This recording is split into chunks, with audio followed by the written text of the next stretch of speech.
नमस्ते बच्चों रिंकू हिंदी एकेडमी में आप लोगों का हार्दिक अभिनंदन है। आज मैं आप लोगों के लिए टॉपिक लेके आई हूँ व्यक्तिवाचक संज्ञा का जातिवाचक संज्ञा के रूप में प्रयोग तथा जातिवाचक संज्ञा का व्यक्तिवाचक संज्ञा के रूप में प्रयोग। ये आपके संज्ञा टॉपिक का ही भाग है जो मैं आप लोगों को समझाने वाली हूँ। संज्ञा तथा उसके भेद को मैंने समझा दिया है। अब जातिवाचक संज्ञा का प्रयोग व्यक्तिवाचक संज्ञा के रूप में कैसे होता है तथा व्यक्तिवाचक संज्ञा का रूप में जातिवाचक संज्ञा का प्रयोग कैसे होता है, ये मैं बहुत ही सरल तरीके से समझाने वाली हूँ। समझ में आए वीडियो तो वीडियो को लाइक कर देना और दिल खोलकर चैनल को सब्सक्राइब कर देना। समझ गए बच्चों? तो मैं उदाहरण के साथ सबसे पहले उदाहरण दे रही हूँ, उसके बाद समझा रही हूँ कि आप लोगों के समझ में बहुत ही सरल तरीके से आ जाए। समझ गए? तो पहले नंबर पे है आज के स्वार्थी युग में कर्ण ढूंढना बहुत मुश्किल है। दूसरे नंबर पे है तुम तो बिल्कुल हरिश्चंद्र हो। तीसरे नंबर पे है कुछ विभीषणों के वजह से ही शत्रु देश पर हमला करते हैं। इन वाक्यों में कर्ण, हरिश्चंद्र तथा विभीषण व्यक्तिवाचक संज्ञा है। जैसा कि आप लोगों को पता है कर्ण के बारे में, ये कर्ण जो है, कर्ण महाभारत का एक पात्र है जो दुर्योधन का मित्र था और दूसरे नंबर पे वो दानवीर था। कर्ण क्या था? दानवीर था, जिसकी दानवीरता संसार में प्रसिद्ध है क्योंकि उसने अपना कवच कुंडल तक दान कर दिया था। समझ गए? दूसरे नंबर पे है हरिश्चंद्र। हरिश्चंद्र को भी आप लोग जानते हो, जरूर जानते होंगे, क्योंकि हरिश्चंद्र एक ऐसा राजा था जो कभी झूठ नहीं बोलता था, सत्यवादी था और उसने सपने में अपना राजपाट दान कर दिया था। किसको? एक ऋषि को सपने में अपना राजपाट दान कर दिया था। तो उसने हकीकत में दूसरे दिन जब वो ऋषि आया उसके राज दरबार में, तो हकीकत में सपने में बोले गए अपने वचन को सही साबित करने के लिए उन्होंने सचमुच में अपना राजपाट दान कर दिया था। तो यहाँ पे हरिश्चंद्र के बारे में आप सभी लोग जानते हो कि हरिश्चंद्र बहुत बड़े सत्यवादी राजा थे। तीसरे नंबर पे है विभीषण। बच्चों विभीषण के बारे में भी आप लोग जानते होंगे। विभीषण जो है, विभीषण रामायण का एक पात्र था जो रावण का सबसे छोटा भाई था। समझ गए?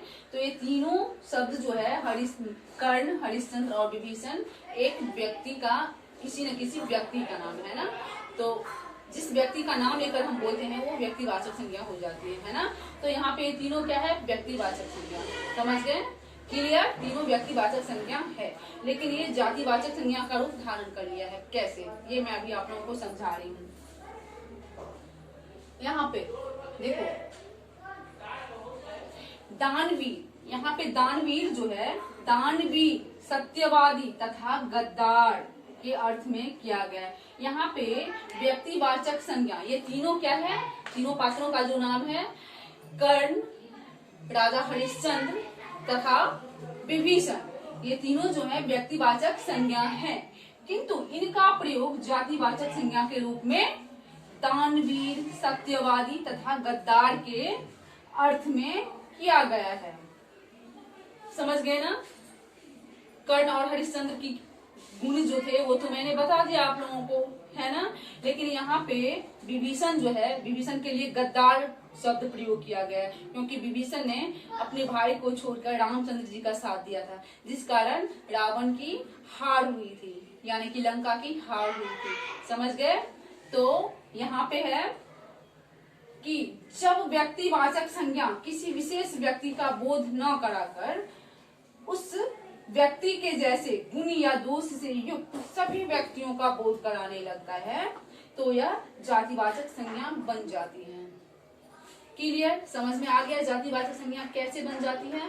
व्यक्तिवाचक संज्ञा जातिवाचक संज्ञा का रूप कैसे ले लेता है, कैसे धारण कर लेता है।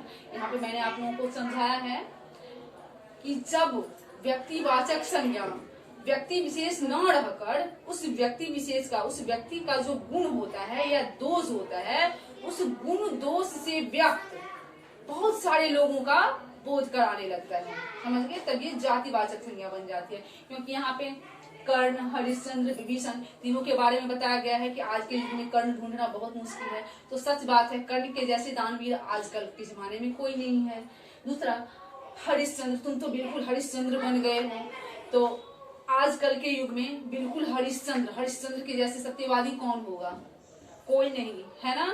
तो क्या है हरिश्चंद्र का? क्या है? गुण है ना। और तीसरे नंबर पे है जो विभीषणों के वजह से देश पर शत्रु हमला करते हैं, तो विभीषण क्या है यहाँ पे? गद्दार के रूप में प्रस्तुत किया गया है। तो यहाँ पे विभीषण जी का जो अवगुण है, विभीषण जी का जो दोष है, उससे युक्त बहुत सारे व्यक्तियों का बोध कराया जा रहा है कि अपने ही देश में इस तरीके के विभीषण यानी कि इस तरीके के गद्दार पैदा हो गए हैं, जो हमारे देश की जो बातें होती हैं, हमारे देश की जो खुफिया बातें होती हैं, वो दूसरे देश को पहुंचाए जाते हैं, जिससे हमारे देश पर शत्रु हमला करते हैं। तो इस प्रकार कहा जा सकता है कि जब व्यक्तिवाचक संज्ञा व्यक्ति विशेष का बोध न कराकर उस व्यक्ति के जैसे गुण या दोष से युक्त बहुत सारे व्यक्तियों का बोध कराने लगते हैं, तब यह व्यक्तिवाचक संज्ञा जातिवाचक संज्ञा बन जाती है। समझ गए? तो इसी तरीके से व्यक्तिवाचक संज्ञा का प्रयोग जातिवाचक संज्ञा के रूप में किया जाता है। कैसे किया जाता है? जैसा कि मैंने समझाया, जब कोई व्यक्तिवाचक संज्ञा किसी व्यक्ति विशेष का बोध न करा के उस व्यक्ति के गुण तथा दोष से युक्त बहुत सारे व्यक्तियों का बोध कराने लगता है, तब ये संज्ञा बन जाती है जातिवाचक संज्ञा। समझ गए बच्चों? अब मैं आप लोगों को समझा रही हूँ कि जातिवाचक संज्ञा का व्यक्तिवाचक संज्ञा के रूप में प्रयोग कैसे होता है। अब यहाँ पे जातिवाचक संज्ञा जो होती है वो कभी कभी व्यक्तिवाचक संज्ञा का रूप धारण कर लेती है। कैसे कर लेती है? आपको पेपर में आ सकता है कि जातिवाचक संज्ञा का प्रयोग आप व्यक्तिवाचक संज्ञा के रूप में करो, है ना। तो इसके लिए मैं आप लोगों को समझा रही हूँ तो किस तरीके से जातिवाचक संज्ञा को हम व्यक्तिवाचक संज्ञा का रूप धारण करवा सकते हैं। देखो क्या है यहाँ पे। पहला, गांधी जी के देश में हिंसा शोभा नहीं देती। दूसरे नंबर पे है नेहरू जी बच्चों के चाचा थे। गांधी तथा नेहरू शब्द यद्यपि जातिवाचक है ना, क्योंकि यहाँ पे गांधी जी के देश में हिंसा शोभा नहीं है। गांधी जी एक टाइटल है। क्या है? एक टाइटल है। जैसे मिश्रा किसी का टाइटल होता है ना, किसी का टाइटल पांडे होता है ना, किसी का टाइटल सिंह होता है ना। तो सिंह टाइटल से या मिश्रा टाइटल से या पांडे टाइटल से किसी एक व्यक्ति का बोध नहीं होता है, ये तो उस बिरादरी का बोध होता है जिसका जो टाइटल होता है उसकी संपूर्ण जाति का बोध हो जाता है ना। लेकिन यहाँ पर गांधी तथा नेहरू शब्द यद्यपि जातिवाचक संज्ञा है, लेकिन यहाँ पे इन शब्दों का अभिप्राय क्रमशः गांधी जी का अभिप्राय क्रमशः मोहनदास करमचंद गांधी के रूप में किया गया है, तथा नेहरू जी का मतलब होता है पंडित जवाहरलाल नेहरू, बच्चों के चाचा थे। हम अपने आप खुद ब खुद समझ जा रहे हैं, आप भी समझ गए होंगे। यहाँ पे जो लिखा है कि गांधी के देश में हिंसा शोभा नहीं देती, यानी कि यहाँ पे मोहनदास करमचंद गांधी जी के बारे में बताया गया है। ये ऑटोमेटिक पता चल रहा है, यहाँ पे महात्मा गांधी जी के बारे में बताया जा रहा है कि गांधी के देश में हिंसा शोभा नहीं देती। अतः ये जो है गांधी शब्द जातिवाचक है, जातिवाचक होते हैं क्योंकि टाइटल है जो संपूर्ण जाति की होती है, किसी पूरी जाति की टाइटल होते हैं ना।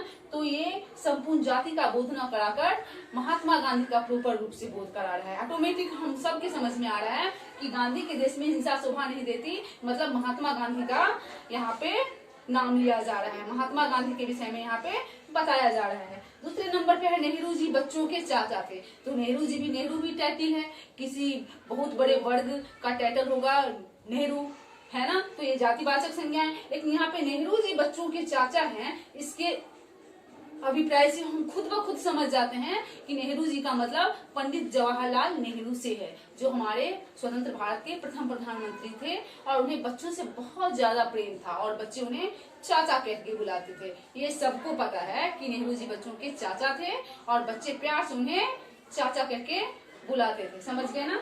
तो यहाँ पे गांधी जी और नेहरू जी जातिवाचक संज्ञा होते हुए भी व्यक्तिवाचक संज्ञा बन गए हैं, क्योंकि यहाँ पे गांधी और नेहरू विशेष व्यक्ति का बोध करवा रहा है, महात्मा गांधी का बोध करवा रहा है गांधी जी, और नेहरू जी पंडित जवाहरलाल नेहरू का बोध करवा रहे हैं। समझ गए। अतः ये जो है व्यक्तिवाचक संज्ञा बन गई है। तो बच्चों इसी तरीके से जातिवाचक संज्ञा कभी कभी व्यक्तिवाचक संज्ञा का रूप धारण कर लेते हैं। तो समझ में आ गई आप लोगों को। अब आप लोगों को अगर क्वेश्चन आएगा इस तरीके से कोई क्वेश्चन आएगा, कोई वाक्य दिया रहेगा कि इसको जातिवाचक संज्ञा है, इसे व्यक्तिवाचक संज्ञा बनाओ, तो आप बना लोगे अगर आपको ये वीडियो समझ में आया होगा तो बच्चों अब मैं आप लोगों से विदा लेती हूँ। वीडियो पसंद आया हो तो वीडियो को लाइक कर देना और दिल खोल कर चैनल को सब्सक्राइब करना बिल्कुल मत भूलना। तब तक के लिए गुड बाय।